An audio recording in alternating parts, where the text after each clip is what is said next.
একটা গল্প বলবো আজকে। আপনারা নির্ণয় নেবেন যে আসলে এই জিনিসটা কী, এটা ঠিক নাকি ব্যাঠিক। সেটা হচ্ছে, ধরেন আপনি আর আপনার বন্ধু মিলে অনেক পরিশ্রম করে একটা চকলেট নিলেন। ওই চকলেটটার জন্য আপনার বন্ধু আপনাকে বলল যে ঠিক আছে, এটা তোমার আর আমার চকলেট, এইটাতে হচ্ছে গিয়ে আমরা দুইজনে মিলে এটাকে 2 বছর পরে খাবো, অথবা 2 বছর পরে এটাকে কি করব দেখা যাবে।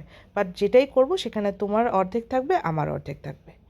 তো 2 বছর আপনারা টানা পরিশ্রম করলেন এটার পিছনে, এই চকলেটটাকে আরও উন্নত করলেন, আরও ভালো অবস্থায় নিয়ে গেলেন, আরও একটা সুন্দর প্যাকেজিংয়ে মোড়ালেন। এখন এই জিনিসটার একটা ভ্যালু হয়েছে 2 বছর পর। তো যখন ভ্যালু হয়েছে তখন আপনার বন্ধু আপনাকে বলল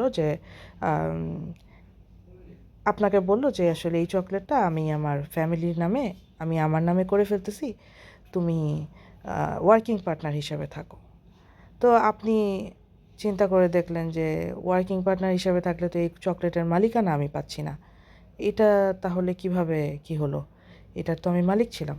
তো সে আপনাকে অনেক কিছু বোঝানোর চেষ্টা করলো, কিন্তু আপনি বুঝলেন না। পরবর্তীতে সে যেটা করলো সেটা করলোই, সে চকলেটটা নিজের নামে করে ফেললো, এবং নিজের নামে করে আপনাকে বলতে থাকলো যে তুমি আমাকে বিশ্বাস করতেছো না, তুমি আমাকে বিশ্বাস করতেছো না, আমি তোমাকে কোনো দিন ঠকাবো না। অথচ অলরেডি সে আপনাকে ঠকিয়ে ফেলেছে।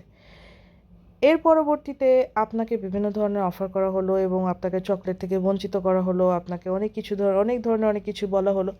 যখন সব কিছু বলেও কোনো কিছু না করতে পারলো, পরবর্তীতে আপনার বন্ধু এবং তার ফ্যামিলি, মেইনলি আপনার বন্ধু না, আপনার ফ্যামিলি, মানে ওই ওই বন্ধুর ফ্যামিলি আপনাকে নিয়ে আজে বাজে কথাবার্তা চা কিনা দিয়ে ছড়ানো শুরু করে দিল।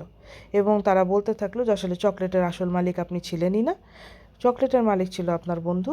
এবং আপনাকে যে কথা দেওয়া হয়েছে বা আপনি আর সে যে পরিশ্রম করে এই চকলেটটাকে এই অবস্থায় আনছেন, এগুলির কোনো ভিত্তিই নাই। কারণ হচ্ছে গিয়ে ওই চকলেটের মালিক আপনার বন্ধু, আপনি হচ্ছেন নেহায়েতি একটা কর্মচারী। এখন এই ক্ষেত্রে মানে আপনি এটাকে কিভাবে দেখবেন?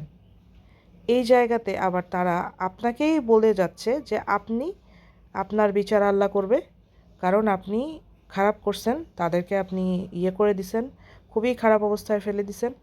তারা এই চকলেটকে নিয়ে অনেক কিছু ভাবছে, অনেক বড় স্বপ্ন দেখছে, কিন্তু তারা ওই স্বপ্ন পূরণ করতে পারেনি, কারণ আপনি নাই।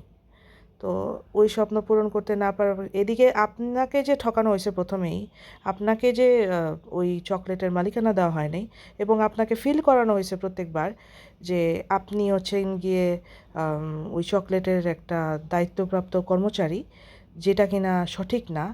তো সেই ক্ষেত্রে আপনি কি বলবেন? এবং আপনার এলাকায় এসে আপনার সবাইকে বলে দেওয়া হচ্ছে যে আপনি আসলে কর্মচারী।